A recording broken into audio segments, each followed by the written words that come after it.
What if I told you that the business structure you choose today could be the difference between protecting your family home and losing everything if something goes wrong? By the end of this video, you'll know exactly which structure protects you and your assets in Canada. Business Structure 101. Understanding Canadian business structures. Which one protects you? Welcome to Small Business Risk, where we help Canadian entrepreneurs protect what matters most. Hey there. My name is Scott Lindsay, and today we're breaking down the three main business structures in Canada: sole proprietorship, partnership, and corporation. We'll cover what they are, how they protect you or don't, and most importantly, which one is right for your specific situation. Now, you might notice I mentioned corporations instead of S-Corp in the title. That's because S-Corporations are an American tax designation. We don't have those in Canada. But don't worry, I'll explain the Canadian equivalent and why it might actually be better for you. So if you're starting a business, already running one, or just want to make sure you're properly protected, this video is for you. Okay, let's get started. Option number 1. First up, the sole proprietorship structure. This is the most common business structure in Canada, and for good reason. It's the simplest way to get started. A sole proprietorship means you and your business are legally the same entity. There's no separation between you as an individual and your business operations. Think of it like this. Your business isn't wearing a separate legal suit. It's just you in your regular clothes doing business. Setting up is incredibly simple. In most provinces, you just register your business name if you're operating under something other than your personal name. The cost, usually between $60 and $150 depending on your province. You can be up and running within a day or two. No lawyers required, no complex paperwork, just register and go. So what makes sole proprietorships attractive? Number 1, low cost and simplicity. You're spending under $200 to get started. Number 2, simple taxation. Your business income gets reported on your personal tax return using a T2-125 form. No separate corporate tax return needed. Number 3, complete control. You make every decision without partners or shareholders to consult. And number 4, easy to dissolve. If the business doesn't work out, you just stop operating. No complex wind-down procedures. But here's where it gets risky, and this is crucial to understand. With a sole proprietorship, you have unlimited personal liability. Let me explain exactly what that means for you and your family. Because there's no legal separation between you and your business, if your business gets sued or accumulates debt, your personal assets are on the line. Your house, your car, your savings, your investments, all of it can be seized to pay business debts or legal judgments. Here's a real-world scenario. Let's say you're a freelance photographer in Toronto. You're shooting a high-end corporate event, and your equipment accidentally causes significant damage to the venue's expensive audio-visual system. The venue sues your business for $50,000. Your business doesn't have that money. As a sole proprietor, they can come after your personal assets to recover that money. Your family home could be at risk over a business accident. That's the reality of unlimited liability. So who is a sole proprietorship right for? It works best for very low-risk businesses. Think freelance writers, graphic designers, consultants working from home with minimal client interaction.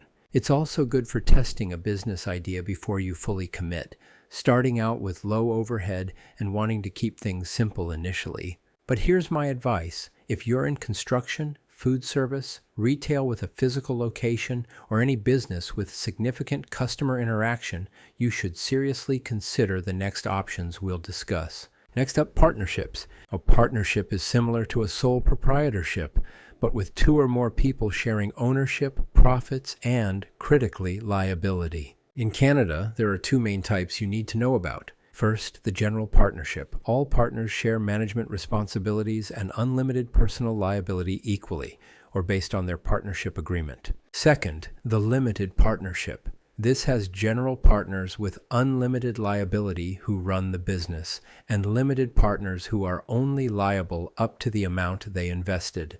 Limited partners can't be involved in day-to-day management. Now listen carefully to this next part because it's extremely important. If you're considering a partnership, you must create a written partnership agreement, not should. Not it's a good idea, you must. Even if you're partnering with your best friend, your spouse, or your sibling, especially then actually, get it in writing. Your partnership agreement should cover how profits and losses are divided, each partner's specific responsibilities, what happens if someone wants to leave, how you'll resolve disputes, and what happens if the business needs to dissolve. I've seen too many business relationships destroyed and personal relationships ruined because they skipped this step. Here's the thing about partnerships. The liability situation is actually worse than a sole proprietorship. In a general partnership, you're not just liable for your own actions and decisions, you're also personally liable for your partner's actions and decisions. This is called joint and several liability. If your partner signs a bad contract, makes a costly mistake, or commits fraud, you can be held personally responsible for the entire debt, even if you knew nothing about it. Your personal assets are at risk for someone else's decisions. That's a serious risk to consider. So who should consider it? Partnerships can work well for professional practices like law firms, accounting firms, or medical practices just starting out. Family businesses where trust is already established and you're bringing different skills to the table, or businesses where multiple complementary skill sets are essential from day one. But again, if you're in a high-risk industry, you should seriously look at incorporation instead. Now, let's talk about the business structure that offers the most protection, the corporation. And here's where we address the S-Corp reference from the video title. In the United States, an S-corporation is a tax designation that provides liability protection and pass-through taxation. It's very popular for small businesses. Canada doesn't have S-corporations. Instead, we have something that many tax experts actually consider superior, the Canadian Controlled Private Corporation, or CCPC for short. A CCPC offers liability protection plus significant tax advantages that we'll cover in a moment. So let's start with the basics. When you incorporate, you create a separate legal entity. The corporation exists independently from you as an individual. Think of it like creating a legal person. This corporate person can own property, enter into contracts, open bank accounts, and even sue or be sued, all on its own. You become a shareholder of the corporation and potentially a director and officer, but you're not the same entity as the business. In Canada, you can incorporate either provincially or federally, and the choice matters. Provincial incorporation costs between $300 and $400 and protects your business name only within that province. If you're only planning to operate in Ontario, for example, provincial incorporation works fine. Federal incorporation costs around $200 in government fees plus legal fees of $600 to $1,000, but it protects your business name across all of Canada and makes expansion to other provinces much easier. If you have any ambition to expand beyond one province, federal incorporation is worth the extra cost up front. Here's why incorporation is so powerful: limited liability protection. When you incorporate, your personal assets are generally protected from business debts and lawsuits. The corporation is liable, not you personally. Remember that photographer scenario I mentioned earlier? The one where the business got sued for $50,000? If that photographer had incorporated, the corporation's assets would be at risk, not the owner's personal house, car, or family savings. The lawsuit targets the corporation, not you as an individual. That's powerful protection. But wait, there's more. Corporations, specifically CCPCs, offer significant tax planning opportunities in Canada. Advantage number one, the small business deduction. The first $500,000 of active business income in a CCPC is taxed at only 9 to 11% federally plus provincial tax. That's significantly lower than personal income tax rates, which can reach 53% at higher income levels. Advantage number two, income splitting opportunities. You can pay salaries or dividends to family members who work in or contribute to the business, potentially reducing your overall family tax burden. Advantage number three, tax deferral. You can leave profits in the corporation, only paying yourself what you need personally, and defer personal income tax on the rest. These advantages add up to significant tax savings once your business is generating substantial income. Now, incorporation isn't all benefits. There are real downsides to consider. First, higher costs. Setting up a corporation typically costs $800 to $1,500 or more when you factor in legal fees, and annual maintenance is more expensive too. Yearly filings, potentially higher accounting fees. Expect to spend $500 to $2,000 or more per year in maintenance. Second, increased complexity. You'll need to maintain corporate records, hold annual meetings, even if you're the only shareholder, keep business and personal finances strictly separate, and file separate corporate tax returns. You can't just mix personal and business funds the way you might with a sole proprietorship. Third, potential for double taxation. If you're paying yourself dividends, that income has technically been taxed twice, once at the corporate level and again personally. However, Canada's tax system has integration measures to minimize this impact. So when does incorporation make sense? Consider incorporating if your business is generating over $70,000 to $100,000 in annual revenue. Below that, the costs often outweigh the tax benefits. You're in a high-risk industry where lawsuits are a real possibility. Think construction, food service, fitness, beauty services, anything with employees. You want to build business credit separate from your personal credit history. You're planning to bring on investors or eventually sell the business. Or you're ready to handle the additional administrative requirements and costs. Before we get to the decision framework, there are 3 critical warnings you need to understand.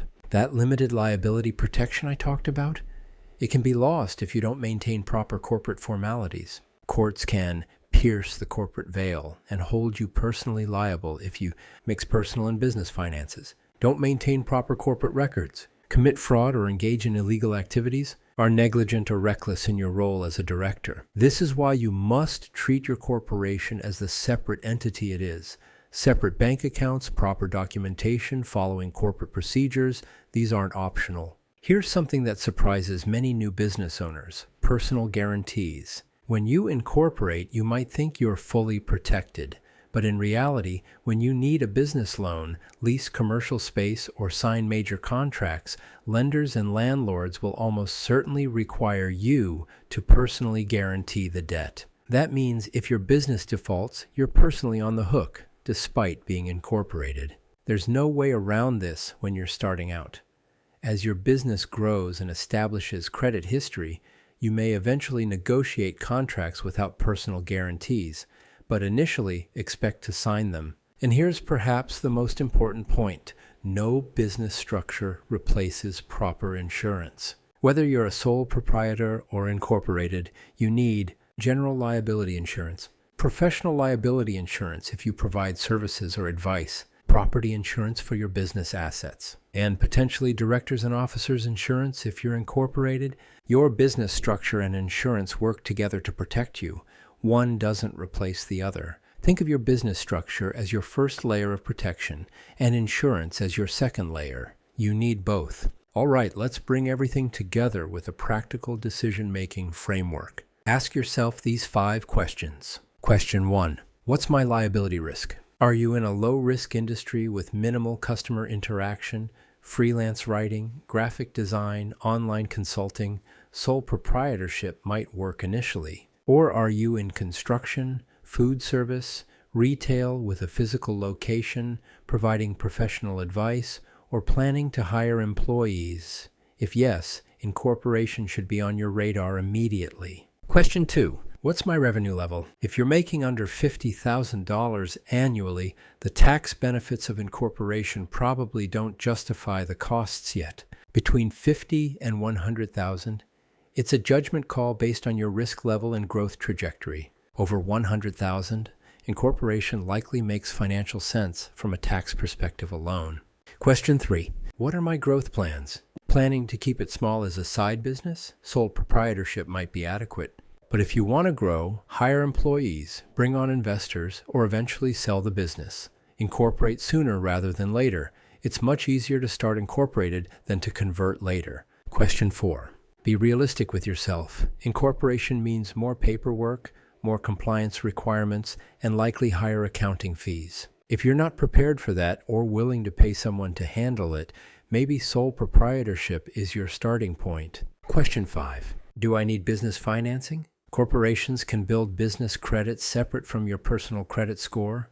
They're also generally viewed as more credible by lenders, suppliers, and potential business partners. If accessing capital is part of your growth strategy, incorporation provides advantages. The bottom line recommendation. Here's my general recommendation. Start simple if you're testing an idea in a low-risk way, but don't wait too long to level up. Once you have consistent income, real customers or clients, and see this is going somewhere, seriously consider incorporating. So what should you do right now? Step 1. Assess your current situation using the 5 questions we just covered. Step 2.